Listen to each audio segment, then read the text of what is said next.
morning, I'm Chitrakar and these are the headlines of the hour. 2 individuals dead in Rolpa after their house was buried by landslide. Body of 1 out of 2 individuals on board the vehicle swept away by a river in Dang recovered this morning. Prime Minister KP Sharma Oli expands the cabinet, receives flack for appointing those who are blacklisted and had received pardon for crimes. US Vice President Kamala Harris officially cuts the threshold for receiving the presidential nomination in the voting of Democratic Party delegates. And for a America by 400-meter relay with a time of 3 minutes 7.41 seconds. 2 individuals have died in Rolpa after their house was buried by landslide. The landslide in Kamidara of Sunchahari Rural Municipality 4 had buried the house of Deusing Kami, according to Information Officer of District Police Administration Rolpa. Police Inspector Keshav Raj Barakoti, his 65-year-old mother Basuna and a 4-year-old daughter Maya had been killed in the landslide. Police have said that Deusing was not at his home when the landslide occurred and that he is safe.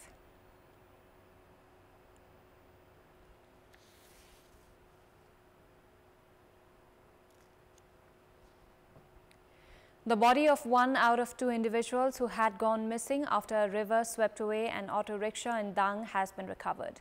The body of 55-year-old Sita Ali of Tulsipur submetropolis, who was among the 2 individuals on board the ill-fated vehicle that was swept away by the Betani River, was recovered this morning. Spokesperson of the area police Inspector Prakash Thapa said that her body was found around 15 kilometers away from the incident site in Gwarkhola. Police have said that search for 17-year-old Manju Khadka of Surkhet, who had been living in Tulsipur, is underway. The vehicle was headed to Khadre from Tulsipur last night. Police have said that there were a total of 5 people on board the vehicle and that 3 people, including the driver, were safe. Discussions are held on a regular basis for removal of structures built over the encroached riverbanks. However, talks have never been held regarding the government-built structures encroaching the riverbanks. Time has come for holding discussions on the basis on which the government constructed roads and parks next to the rivers. A clear criteria has been set for the rivers and riverbanks in the Kathmandu Valley. However, issues of inundation have been seen near Bagmati, Bishnumati, Monohara and Nakhu rivers as the government departments have built structures by encroaching the riverbanks. In reality, instances are not of inundation but the river claiming its course. Efforts to clear the riverbanks have been failed because of political pressure and influence. Swollen rivers of the valley inundated the surrounding areas during the recent heavy rainfall. It was actually the rivers flowing in their natural course and these areas should always be clear. However, with the riverbanks encroached by the government and the public, the rivers are blamed for the inundation. The high-powered Committee for Integrated Development of the Bagmati Civilization had set the course of Bagmati 12 years ago. Based on the decision of the 173rd board meeting of the committee, held in the Nepali month of Jade in 2069 BS, the course was set at 40 meters from Jorpati Bridge to Guheshwari Bridge, 30 meters from Tilganga to Shankhamul, 60 meters from Shankhamul to the confluence with Bishnumati and 80 meters for the region from there. The area of the course must be vacant while roads, parks and houses cannot be constructed there. However, with the criteria being violated, the river has been encroached in several parts which leads to the overflow of the river to the roads even with a heavy rainfall lasting a short period of time. According to a study conducted by the International Center for Integrated Mountain Development (ICIMOD), the open spaces around rivers had measured 0.11 square kilometers until 2010. However, the area reduced to 0.04 square kilometers by 2020. The encroachment has continued unabated from the public and also the federal and local governments. Despite such encroachment, regulating entity has not been able to take action. While efforts were made to introduce clear policies and remove structures made along the riverbanks, they have not been implemented because of political pressure and influence.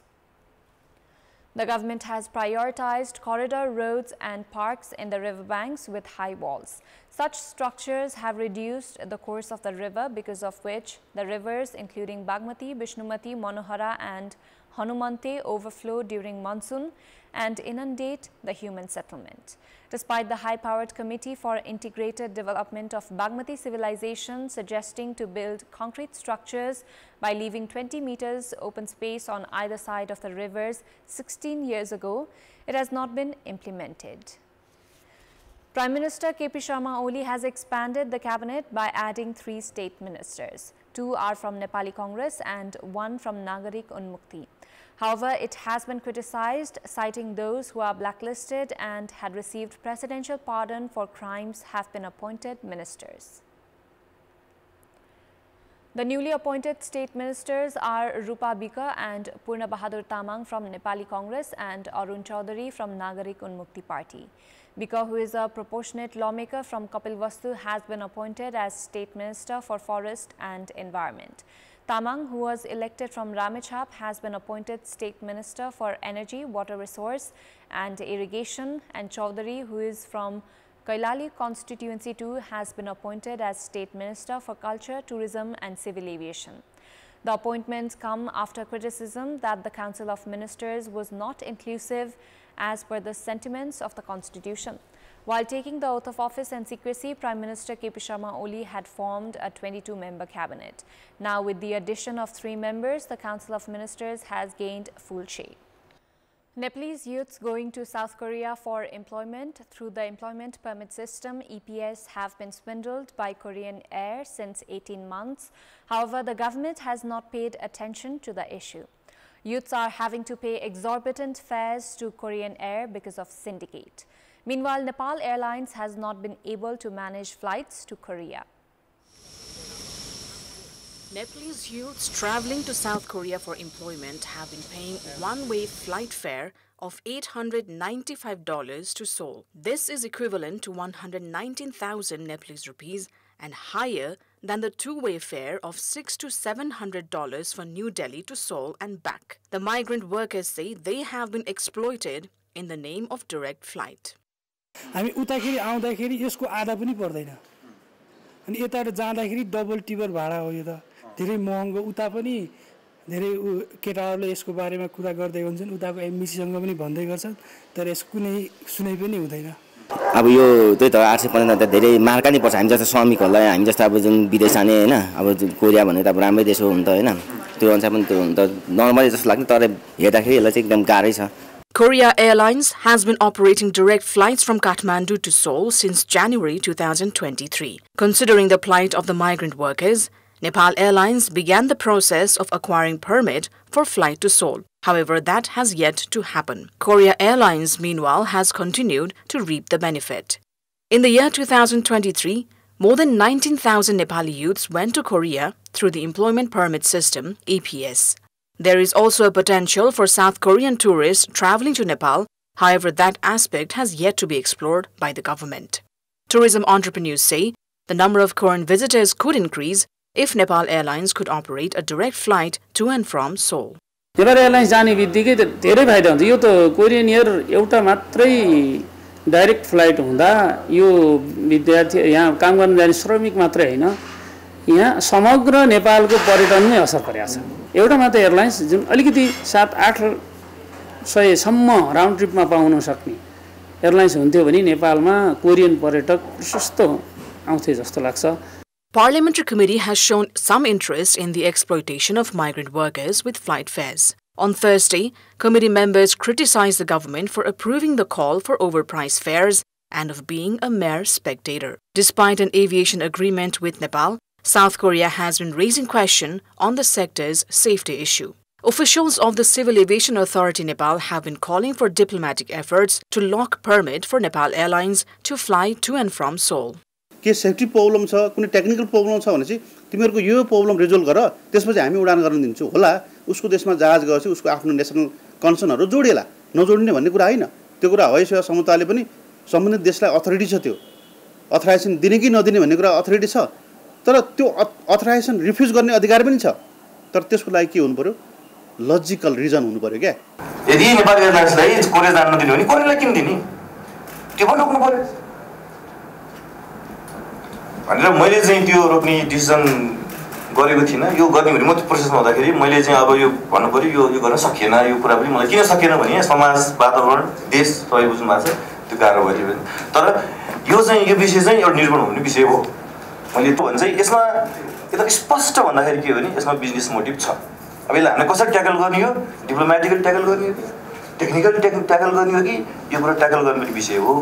तर यो motive चाहिँ त्यति राम्रो देखिएको अवस्था छैन। Last month, the government called for companies to provide tickets for migrant workers heading to Seoul. However, the process, workers say, might not move forward as expected. The onus is on the government to stop remaining a mere spectator to the scenario while advocating for zero investment in foreign employment. Farmers of Bhojpur have been generating good amount of revenue by farming fruits in their land that had remained barren for years. The local farmers, who had been facing several problems because of the exodus of youth for foreign employment, have preferred fruits plantation. The attraction of farmers has increased towards fruits plantation, as one time of plantation of fruits generates revenue for several years, and such revenue is higher in relative comparison to other crops. Of land, Bhojpur Dragon Fruit Company had begun plantation of dragon fruits over 50 ropenis of land in Bhojpur municipality, ward number 12, Pipale. Having planted 8,000 plants, the company started generating revenue from the second year of plantation and aims to generate 1 million rupees in revenue this year. हामीले यो dragon fruit खेती चाहिँ 50 रोपनी जग्गामा 2000 पिलरमा 8000 बिरुवा लगाएका छौं र यो दोस्रो वर्षबाट केही उत्पादन पनि लिन थालेका छौं र 2 लट उत्पादन लिइसक्यौं। करिब 8 लाख जतिको यो वर्ष अनुमानित आम्दानी लिने हामीले अपेक्षा गरेका छौं। Dragon fruit and lemon have been planted over 42 ropenis of land in Themkemaizung rural municipality, ward number 8 of Bhojpur. Shambhu Nepal, who registered Danabot Fruits and Agriculture Farm 4 years ago, is now generating 700,000 rupees in annual revenue. Macadamia nuts and avocado are being planted over 30 ropenis of land in Chokimala of Pawadungma rural municipality, Bhojpur. लगाए अनुसार सफल हुँदै गएको छ अहिले। अब यो लेभलको भनेको अब सफल उन्मुखै भन्नुपर्ने हुन्छ। सन्तोष छ। Fruits are being planted over land that had remained barren because of lack of irrigation facilities and migration. The local farmers have quit traditional crops such as paddy, maize, wheat and millet and chosen cash crops including dragon fruit, orange, lemon, macadamia nut and kiwi among others. Such cash crops have also begun attracting the youth who previously wanted to pursue foreign employment. धेरै जग्गाहरू अहिले खण्डहरुमा परिणत भएका छन्। नेपालका धेरै युवाहरू वैदेशिक रोजगारका लागि कतार, मलेसिया, खाडी राष्ट्रहरूमा चर्को परिश्रम गरिरहेका छन्। त्यसो भएको हुनाले यो ड्रागन फ्रुट यो नेपालको हावापानीमा अत्यन्तै सुटेबल देखियो र यो खण्डहर जमिनमा यो लाउने हो भने प्रशस्त पर्याप्त आम्दानी हुने रहेछ। कहीं एभोकाडो होला, कहीं ड्रागन होला, कहीं चाहिँ दाँते ओखर फल्छ होला, किवी फल्छ होला। यी चीजहरु जमिनको उपयुक्तता हेरेर लगानी गर्ने हो भने विदेशको आम्दानी यहाँ गर्न सकिन्छ र घर परिवार सबै आफ्नै समुदायमा बसेर सब आम्दानी पनि हुन्छ, सामाजिक सम्बन्ध पनि कायम रहिरहन्छ। The local residents are now of the opinion that commercial farming with proper understanding of the arable land can generate revenue equal to that from foreign employment. Such a practice can help Nepal grow independent in fruits and also create employment opportunities at home. In our Public Voice segment, we had asked students that cleared their grade 12 test, what are their future plans? Let's take a look at what they had to say.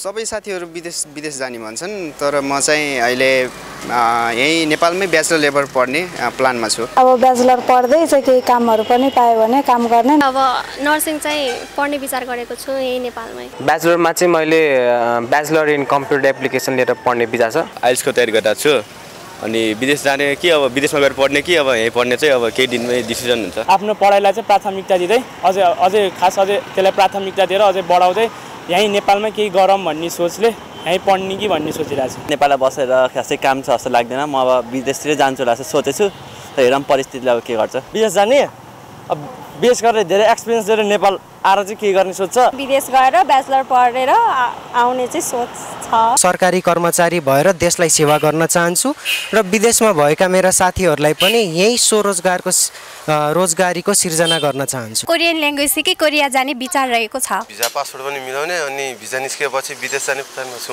म चाहिँ अब लोकसेवा पनि try गर्छु BBA गरेर MBA गरेर यही entrepreneur बनेर नेपालमै केही गर्न चाहन्छु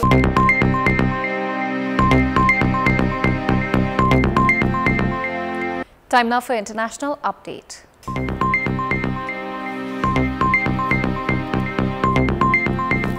US Vice President Kamala Harris has officially cut the threshold for receiving the presidential nomination in the voting of Democratic Party delegates. But Harris was supported by 2,350 of the 4,000 delegates present. With this, she has officially become a candidate on behalf of the Democratic Party. With the threshold cut, Harris has officially received a nomination to contest the election on behalf of the Democratic Party. Now, the Democratic Party's National Convention, which is going to be held in Chicago on 19th of August, will move her forward for the presidential candidacy. Harris said she felt honored and proud to be a potential candidate and that she will accept the nomination next week. Voting for party representatives, which started on Thursday, will continue till Monday next week. 3,923 of the delegates present said they would support Harris. She is the first black woman and the first South Asian woman who is on the way to White House on behalf of a major American political party. If she defeats Republican nominee Donald Trump in November, she will become America's first female president. The presidential and vice presidential candidates are usually decided at the party convention. However, the convention of DNC is scheduled late this time around. Harris is set to announce her vice presidential candidate on Monday. Venezuela's Electoral Council has once again confirmed the victory of President Nicolas Maduro in the recently concluded elections. Electoral Council Chairperson Elvis Amoroso has said that President Nicolas Maduro received 52% of the votes in the 28th of July presidential election. President Maduro received 52% of the votes according to the international media, which confirmed that he was re-elected as president for the third time. Amoroso did not provide detailed ballot-level voting data which governments around the world called to show. Meanwhile, the election authority's website has been down since Monday and the government has blamed the website for a cyber attack. Meanwhile, the opposition said that due to the large number of voters, Edmundo Gonzalez received twice as many votes as the current president Maduro based on the independent polls conducted before the election. U.S. Secretary of State Antony Blinken rejected President Maduro's victory claim and made it clear about recognizing Gonzalez, the leader of the opposition party. After the Electoral Council announced that President Maduro was elected as the president based on the results of the controversial election, the people there took to the streets and demonstrated widely. Sports News.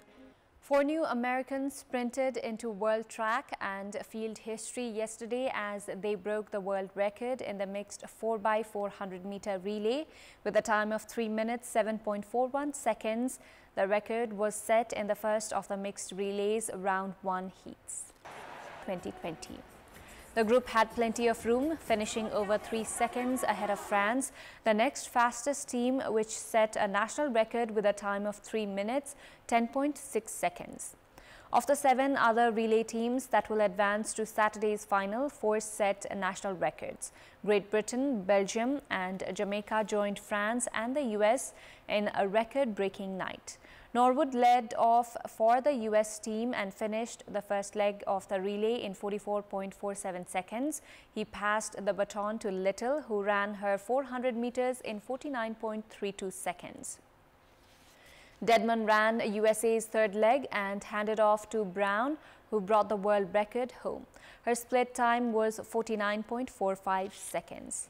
Novak Djokovic will face Carlos Alcaraz in today's men's singles gold medal match, which will be a repeat of last month's Wimbledon final. 2 months having won the French Open at the same venue in Paris in June before his Wimbledon win. Before wrapping up, here's a look at the top stories once again. 2 individuals dead in Ropa after their house was buried by landslide. Body of 1 out of 2 individuals on board the vehicle swept away by a river in Dang recovered this morning. Prime Minister KP Sharma Oli expands the cabinet, receives flack for appointing those who are blacklisted and had received pardon for crimes.